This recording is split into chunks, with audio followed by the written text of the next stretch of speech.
हमें पूछो क्या होता बिना दिल के जाना बहुत आई मगर इस बार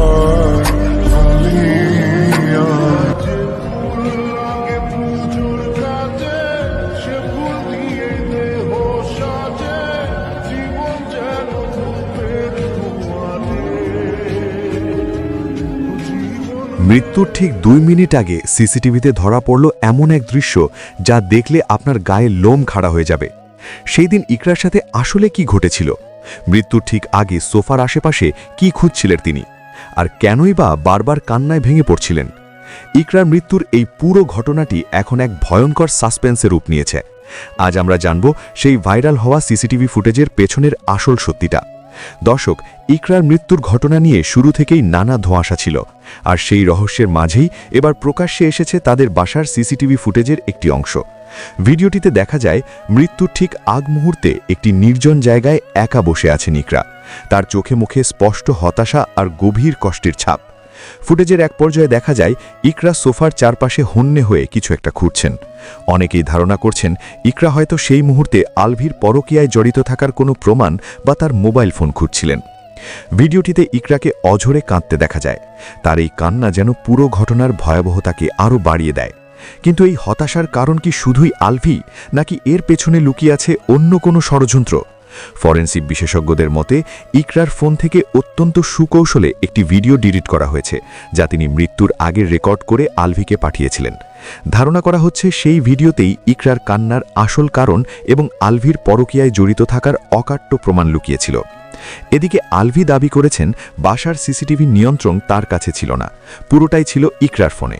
তিনি আরও দাবি করেছেন ইকরা নিজেই নেশাগ্রস্ত ছিলেন এবং পরকীয়ায় লিপ্ত ছিলেন। কিন্তু নেটিজেনরা বলছেন সিসিটিভি ফুটেজে ইকরার নিঃসঙ্গতা এবং বুক ফাটা কান্নাই প্রমাণ করে যে তিনি কতটা মানসিক যন্ত্রণার মধ্য দিয়ে যাচ্ছিলেন। তবে এই পুরো ঘটনার সত্যতা নিয়ে এখনও রয়ে গেছে অনেক অজানা প্রশ্ন।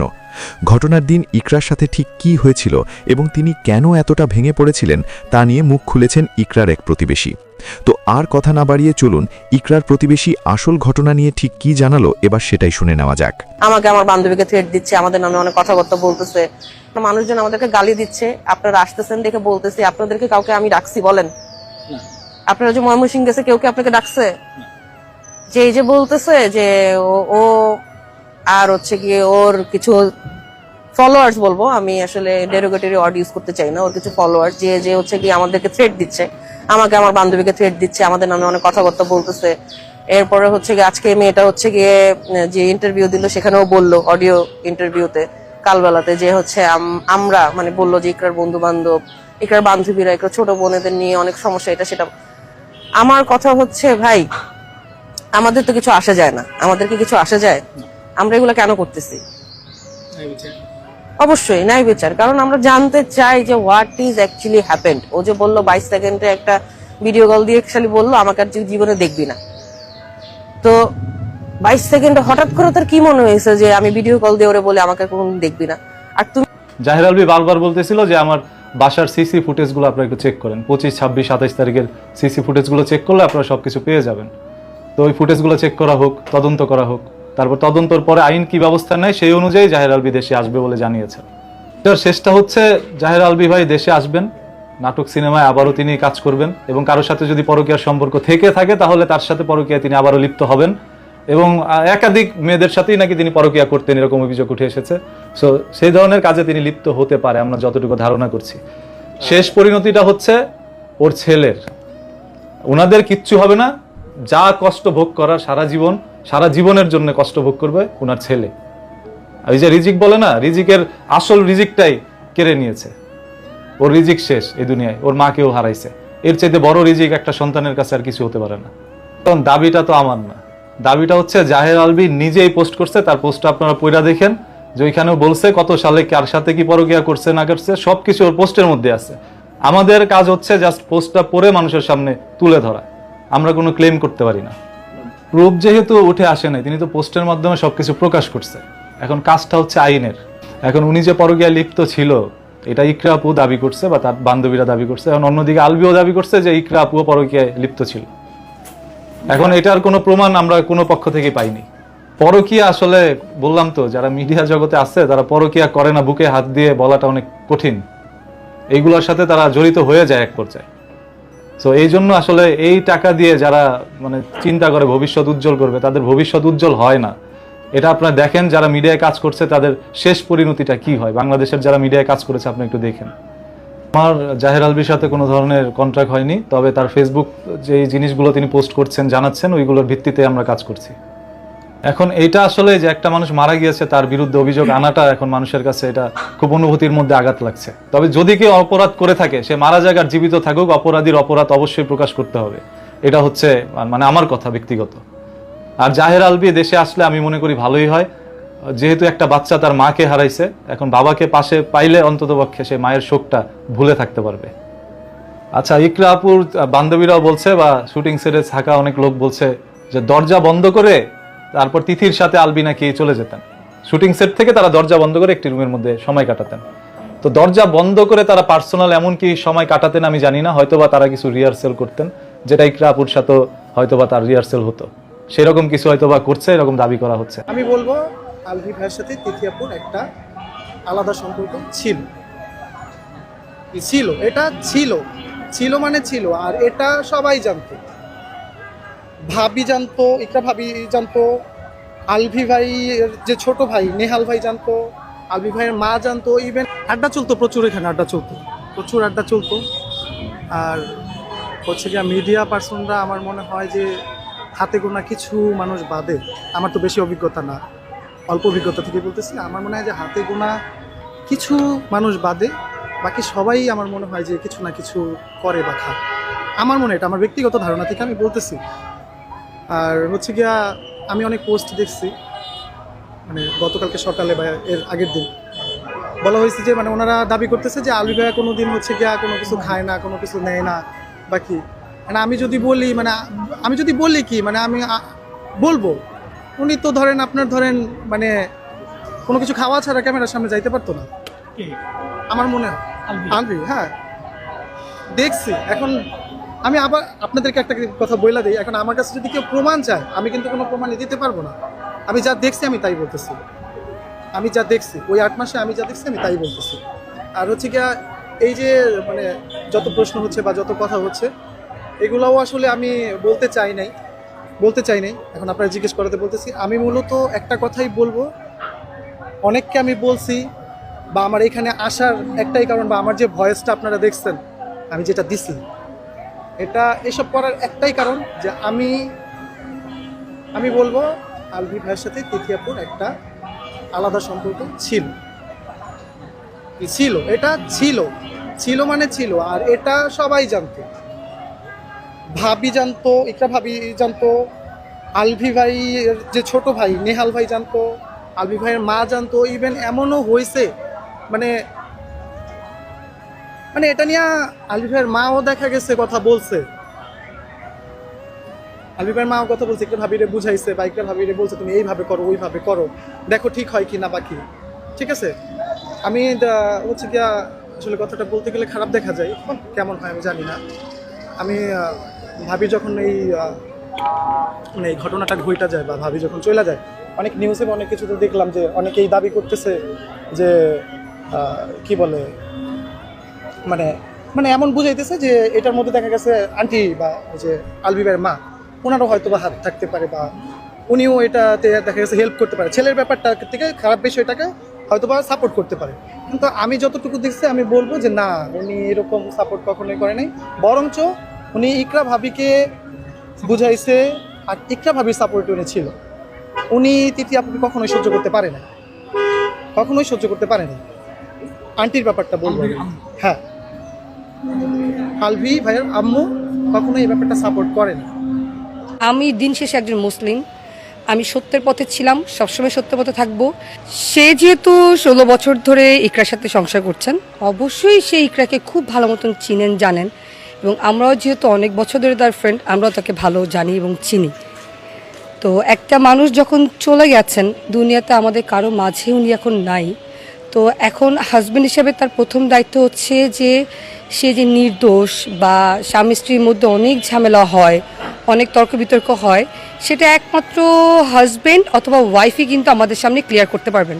যেহেতু ওয়াইফ নেই, হাজব্যান্ডকেও যে উনি হাজব্যান্ড আলভি উনিও কিন্তু নেই, বা উনি আমাদের কারোর সামনে এখনো পর্যন্ত আসেননি।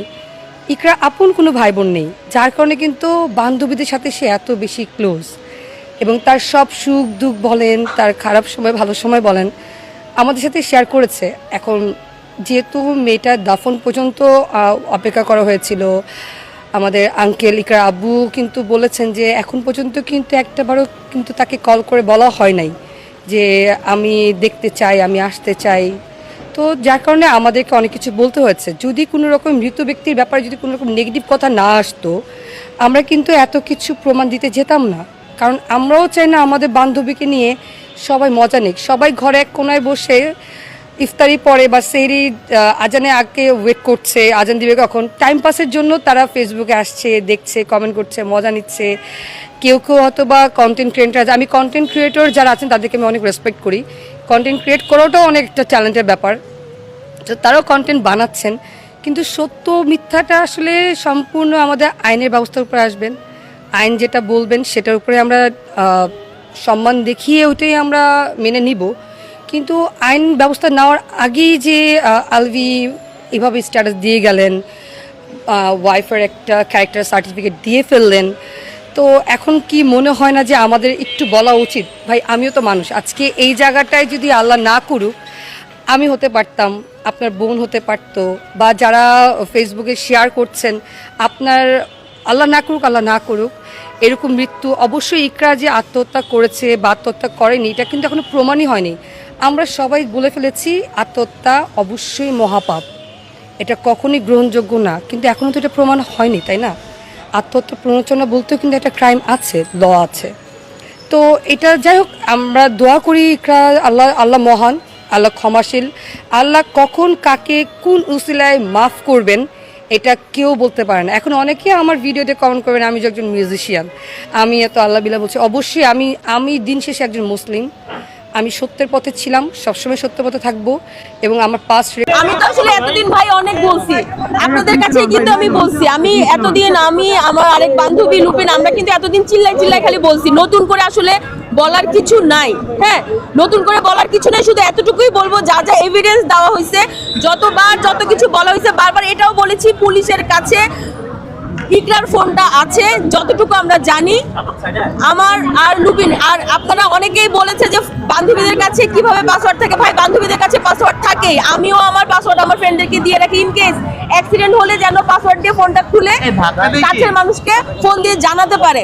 তো আমাদের কাছে ওর পাসওয়ার্ডটা আছে, পুলিশের কাছে যদি ফোনটা থেকে থাকে, ওর ফোনে প্রচুর এভিডেন্স আছে, তাহলে হচ্ছে আমরা ওইভাবে ওদেরকে মানে আমাদের কাছ থেকে পাসওয়ার্ড নিয়ে খুলে ওরা এগুলো কালেক্ট করতে পারে। তো এতদিন তো সবকিছু আমরা বলেছি, আপনারা কাইন্ডলি ওদেরকে থেকে কেন মামলা থেকে অব্যাহতি দেওয়া হয়েছে আমি এটা বুঝি না। পরকীয়ার কোনো শাস্তি নাই, এটা কোন ধরনের ল? এটা কি কোনো কথা? পরকীয়ার তো আসলে শাস্তি হওয়া উচিত। পরকীয়া কিন্তু যতটা স্বাভাবিক মনে হয় বিষয় আসলে তা না। পরকীয়ার কারণে আত্মহত্যা করলো, এগুলার কিন্তু কাইন্ড অফ মার্ডার, তাই না? মানে শুধুমাত্র হাতে খুন করলে মানুষ হচ্ছে শরীরে যখন দেখলে রক্ত দেখলে মানুষের কাছে মনে হয় খুন, কিন্তু মানসিক ভাবে কাউকে খুন করলে সেটা কি খুন না? নতুন সরকার আসছে আমাদের, তো দেশে এখন আস্তে আস্তে অনেক কিছু চেঞ্জ হচ্ছে, নতুন সরকার আসছে, কত কিছু নতুন নতুন ভাবে চেঞ্জ করে আনতেছে। আমার তো মনে হয় এগুলোরও শাস্তির ল ক্রিয়েট করা উচিত। তাই তো পরকীয়া, এখন অনেকে বলবে যে মেয়েরা ছেলে, ভাই পরকীয়া শাস্তি সেটা ছেলে হোক মেয়ে হোক যেই করুক সেম হওয়া উচিত। আর তিথি আলভি যতটুকু দোষী, তিথি অতটুকু দোষী, দুজনকে। আর তিথির এগেইনস্টে ডেফিনেটলি ও তো আসামি, ওই তো আসামি, ও তো তিলে তিলে আমার বান্ধবীকে শেষ করছে, ও তো এটার জন্য দোষী। কেন?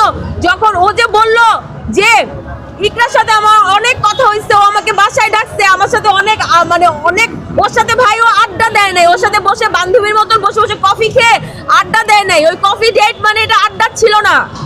ওকে বলছে, বুঝাইছে যে তিথি তুমি তোমার জায়গায় থাকো, আমি জানি আলভির সাথে কি, আলভি এত বছরে আমাকে ছাড়ে নাই, ও আমাকে ছাড়বেও না, বা আমিও আলভিকে ছাড়, আমাদের একটা বাচ্চা আছে, তুমি তোমার জায়গায় থাকো, বাট আমার মনে হয় জিনিসটা এখন ইটস হাই টাইম যে তোমার জায়গাটা বোঝা উচিত।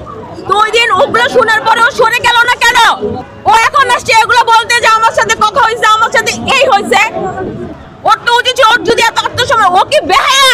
ওরা তো দুজনই বাংলাদেশ। আলভি যে বলে আমি, ও যে দেখাইলো ও হচ্ছে ঘুরে চলে গেছে, টিকেটের কি দেখাইলো, আমি এটা না টিকেটে নিয়ামতুল্লাহ ভুঁইয়া ওর নাম, ও তো জাহের আলভি যেটা কিং,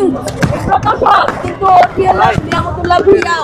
কিন্তু ও আমি যতটুকু মনে করতেছি, আপনারা ভিডিওটা দেখলে বুঝবেন ব্যাকগ্রাউন্ডে সাউন্ড বা যেটাই হোক, কিন্তু দিদি বা পুরো যে টিম যে বাংলাদেশে চলে আসলো, ওরা যে শুটিং করতে গেল, পুলিশ কেন ওদেরকে ধরতেছে না? বাকি যারা ওখানে ছিল ওদেরকে জিজ্ঞাসাবাদ করুক যে ওই দিন বার্থডে সেলিব্রেশনে কি ছিল, ওরা শুটিং এ কি করছে না করছে, সবার তো এটা জানার কথা।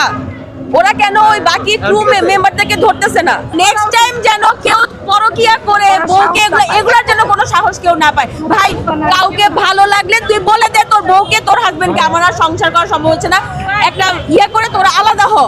কিন্তু এভাবে একসাথে থাকবো, তোমাকে টর্চার করবো, সেটা দরকার নেই। দিলে মারার দরকার নেই। আলভির মা মেরে ফেলছে। দেখেন, ফার্স্ট অফ অল উনি তার মেয়েকে হারাইছে গতকালকে। আমার সাথে কি ভাবে ঝগড়া লাগেনি কোনো? ছোটোবেলা আমরা একসাথে পিঠাপিঠি বড় হয়েছি। ভাইয়া শুটিংয়ে আছে, নেপালে শুটিংয়ে গিয়েছে। গতকালকে ওর শুটিং প্যাক আপ হয়ে গেছে, আমি যতটুকু শুনেছি। ও আজকে ঢাকা ব্যাক করতেছে ইনশাল্লাহ। হয়তোবা মানে ওর কানে যে কেউ বলে না যে your mother is no more, but ও বুঝতেছে বিষয়টা। আসলে টু বি ভেরি অনেস্ট ভাই, এটা যারা মিডিয়াতে আছে সবাই জানে আমি জাহের আলভি ভাইয়ের ভাই। আমার মিডিয়া নিয়ে কখনো কোনো ইন্টারেস্ট ছিল না, এবং এই জিনিসগুলোতে নিয়ে আমার কখনো কোনো ধরনের মাথা ব্যথা ছিল না। তো আপনারা যদি আমাকে এই বিষয়ে কোনো কোয়েশ্চেন জিজ্ঞেস করেন, আমি সরি টু আমি কিছু বলতে পারবো না। পোস্টমর্টমের রিপোর্টটা আমার কাছে আসেনি।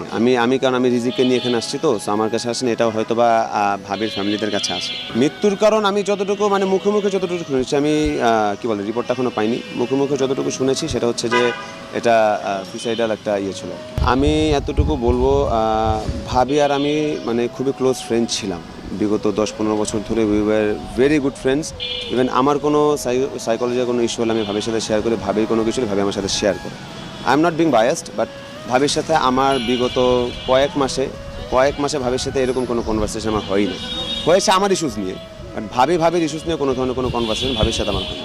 আমি এতটুকুই জাস্ট জানি যে ভাইয়া শুটিংয়ে আছে, নেপালে শুটিংয়ে গিয়েছে। গতকালকে ওর শুটিং প্যাক আপ হয়ে গেছে, আমি যতটুকু শুনেছি। ঢাকা ব্যাক করতেছে ইনশাল্লাহ। আমি আসলে এই ভাইয়ার বিষয়টাতে আমি এর থেকে বেশি কিছু বলতে পারবো না। এখন তারা যদি মামলা দেয়, এটা লিগাল প্রসিডিওর যেটা মানে আইন যেটা বলে সে অনুযায়ী আমাদের আগাতে হবে, কিছু করার নেই। বিকজ এটা কোনো নর্মাল ইস্যু না অবভিয়াসলি। সো আইন যেটা বলে, আইনের প্রসিডিওর অনুযায়ী আমরা আগাবো। বাকিটা দেখা যাক, আল্লাহ ভরসা কী হয়। আসলে আলভির মা মেরে ফেলছে। দেখেন, ফার্স্ট অফ অল উনি তার মেয়েকে হারাইছে গতকালকে। স্বাভাবিক এই টাইমটাতে মানুষ কি বলে না বলে এটা কারোর কোনো ক্রাইটেরিয়া থাকে না। আমি ভাইয়া আমরা আমাদের বাবা হারাইছি। সো আমরা জানি আপনজন চলে গেলে এরকম লাগে। হ্যাঁ, সো ওই মোমেন্টে মানুষ কি বলে না বলে সেটার কারেক্ট সেন্স তার নিজের মধ্যেই থাকে না। ঠিক আছে। আর আপনারা যেটা শুনতে যাচ্ছেন যে ফ্যামিলিগতভাবে কোনো কনফ্লিক্টের বিষয়টা, আপনারা তো ঘুরে কোয়েশ্চেনটা করছেন, আমি বুঝতে পারতেছি। একটা ফ্যামিলিতে কনফ্লিক্ট হয়, ঠিক আছে, আমি অনেস্টলি বলতেছি কনফ্লিক্ট হতেই পারে, বাট দ্যাট ডাজেন্ট মিন যে এরকম কোনো একটা ইস্যুস হয়ে যাবে। সত্যি কথা যেটা, আমার সাথে কি ভাবির ঝগড়া লাগেনি কোনো? ছোটোবেলা আমরা একসাথে পিঠাপিঠি বড় হয়েছি, লাগতেই পারে, বাট দ্যাট ডাজেন্ট মিন যে একটা মানুষ তার নিজের লাইফটা নিয়ে নেবে। ঠিক আছে, সমস্যা হতেই পারে। আর সবচেয়ে বড় বিষয় হচ্ছে যে ভাইয়া ভাবি আমরা আগে এক সময় একসাথে ছিলাম, বাট বিগত 1-1.5 বছর ধরে আমরা সেপারেট আছি। লাইক আমি আম্মু এক বাসায় থাকি, ভাইয়া ভাবি আরেক বাসায় থাকে। সো বিগত 1-1.5 বছর ধরে ভাইয়া ভাবির সাথে ওদের পার্সোনাল লাইফে কী হচ্ছে ওইটা নিয়ে আমাদের তেমন কোনো আইডিয়া নেই। ইভেন আমাদের সাইড থেকেও ভাইয়া ভাবি মানে আমাদের সাইড থেকে আমার আম্মুর সাইড থেকে ভাবি অথবা ভাইয়ার সাথে কী সমস্যা হচ্ছে সেটাও আসলে ওরকম সমস্যা হচ্ছেও না যে আমি আপনাদের সাথে ক্ল্যারিফাই করে বলতে পারবো। Because we live separately. আমরা 1-1.5 বছর ধরে আমরা আলাদা আছি আর কি। রিজিক যথেষ্ট ম্যাচিওর একটা বাচ্চা। হ্যাঁ, ওর 5 বছর হবে, ওর মার্চে 5 বছর হবে। সো রিজিক হয়তোবা মানে ওর কানে যে কেউ বলে না যে your mother is no more, but ও বুঝতেছে বিষয়টা। ও বুঝতে পারছে যে something is bad right now, এখানে কিছু একটা হচ্ছে। তো আসলে ওর জন্য আমি আসলে কিছু আমার বলার ভাষা নেই। আমাকে রিজিকের কথা জিজ্ঞেস করলে আই ক্যান্ট সে এনিথিং। এতটুকু বলবো, আমি ওর চাচা হিসাবে ও আমাকে পোপা ডাকে, সো ওর পোপা হিসেবে আমার দায়িত্ব থাকবে ওর ফিউচারটা গড়ে তোলা। ভাইয়া আছে থাকবে, আমি ওর মাত্র 5 বছর বয়স, আমি ওর জন্য যতটুকু করা লাগে আমি করে যাব। ডাক্তার আমার কাছে ডিক্লারেশন দিয়েছিল, মানে ভাবিকে যখন কুর্মিটোলা নেওয়া হয় ফ্যামিলির সাইড থেকে I was the only one. So ওখানে প্রাইমারি প্রসিডিউর যা ছিল সব আমারই করা লেগেছে, বিকজ ওরা যারা কি বলে অ্যাসিস্ট্যান্ট ছিল তারা তো আর ওখানে কোনো পেপারস কোনো কিছু করতে হবে না। So I was there, I was present, আমারই সব কিছু